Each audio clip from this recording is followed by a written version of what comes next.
കഴിഞ്ഞ ദിവസം ഒരു സ്കൂളിന്റെ പിന്നാപ്പുറത്ത് നിന്ന് കുട്ടികൾ കാണിക്കുന്ന ഒരു വികൃതയെക്കുറിച്ചിട്ടുള്ള ഒരു വീഡിയോ നിങ്ങൾ പലവരും കണ്ടിട്ടുണ്ടാകാം. വളരെ ഞെട്ടിക്കുന്ന ഒരു വീഡിയോ ആണ്. അതായത് ആ കുട്ടികളെ കാണുമ്പോൾ തന്നെ ഏകദേശം 8ാം ക്ലാസ്സും 9ാം ക്ലാസ്സിലും പഠിക്കുന്ന കുട്ടികളാണ്. അത് എത്രത്തോളം ഗൗരവമേറിയ ഒരു സംഗതിയാണ്. ഏതാനും മാസങ്ങൾക്ക് മുമ്പാണ് നമ്മൾക്ക് മാധ്യമങ്ങൾ കൂടി ഒരു വാർത്ത കേട്ടത്. അതായത് 14 വയസ്സുള്ള ഒരു വിദ്യാർത്ഥിയുടെ ഗർഭത്തിന് ഉത്തരവാദി അതേ ക്ലാസ്സിൽ പഠിക്കുന്ന ഒരു സഹപാഠിയായ 14-കാരന്. പിന്നീട് പോലീസ് ആ 14-കാരനെ ജുവനൈൽ ആക്ട് പ്രകാരം കേസെടുത്ത് ശിക്ഷ നടപടിയിലേക്ക് നീങ്ങി എന്നുള്ളൊരു ഇത്തരമുള്ളൊരു വാർത്ത നമ്മൾ പലവരും കേട്ടതാണ്. ഇങ്ങനെയുള്ള പല വാർത്തകളും ഈ അടുത്ത കാലത്തായി പത്രമാധ്യമങ്ങൾ കൂടിയിട്ട് പലപ്പോഴും വരാറുണ്ട്.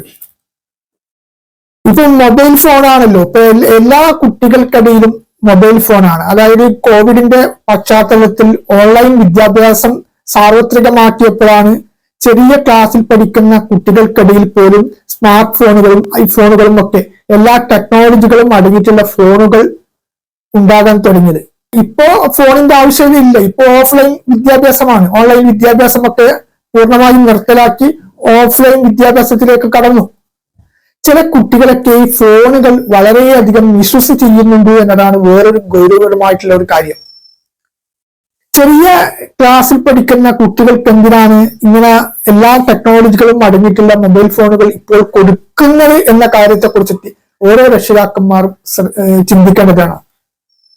ഈ ഓൺലൈൻ വിദ്യാഭ്യാസം സാർവത്രികമാകുന്ന സമയത്ത് കുട്ടികൾക്ക് പഠന ആവശ്യങ്ങൾക്കും മറ്റും ഫോണുകൾ അത് കൊടുക്കുമ്പോൾ സ്വാഭാവികമായിട്ടും അത് പഠിക്കാം എന്നുള്ള രീതിയിലേക്കാണ്.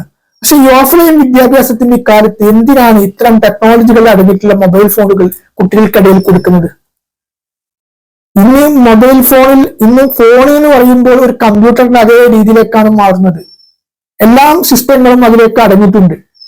അതുപോലെ തന്നെ നെറ്റ് മറ്റുള്ള എല്ലാ സംവിധാനങ്ങളും അടങ്ങിയിട്ടുള്ള ഒരു രീതിയിലേക്ക് നമ്മുടെ മൊബൈൽ ഫോൺ സംവിധാനം മാറിയിരിക്കുകയാണ്. ഇതുകൊണ്ട് തന്നെയാണ് ഒരു പരിധിവരെ ഇത്തരം അരാജകത്തിലേക്ക് ഇത്ര ചെറുപ്പത്തിലേക്ക് കുട്ടികൾ വെടിമാറുന്നു എന്നതാണ് മറ്റൊരു വസ്തുത. ഇതിനൊക്കെ അവരവരുടേതായ രക്ഷിതാക്കന്മാരാണ് ശ്രദ്ധിക്കേണ്ടത്. കുട്ടികളെ വളർത്തുന്ന ഭക്ഷണവും വസ്ത്രവും താമസവും എല്ലാം കൊടുത്ത് വളർത്തുന്നതോടൊപ്പം തന്നെ ഇത്തരം കാര്യങ്ങളെ കുറിച്ചിട്ടുള്ള ബോധവന്മാരാക്കുന്ന തരത്തിലുള്ള ഒരു അവബോധം സൃഷ്ടിക്കുന്ന തരത്തിലേക്കും നമ്മുടെ മക്കളെ വളർത്തണം.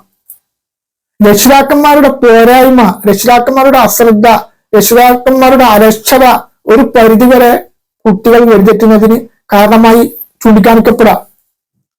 മദ്യത്തിനും അതുപോലെ തന്നെ മറ്റുള്ള ലഹരി വസ്തുക്കൾക്കൊക്കെ അടിമയാകുന്ന പല കുട്ടികളും എടുത്തു നോക്കുമ്പോൾ അവരുടെ രക്ഷിതാക്കന്മാരുടെ അശ്രദ്ധ കൊണ്ട് സംഭവിച്ച കാര്യങ്ങളുണ്ട്. ഏതാനും മാസങ്ങൾക്ക് മുമ്പായിരുന്നു ഒരു ചാനൽ ഒരു വാർത്ത വന്നത്. കേവലം 9ാം ക്ലാസ്സിൽ പഠിക്കുന്ന ഒരു പെൺകുട്ടി കഴിഞ്ഞ 2 വർഷമായി MDMA ഉപയോഗിക്കുന്ന രീതിയിലേക്ക് കണ്ടെത്താൻ കഴിഞ്ഞത്.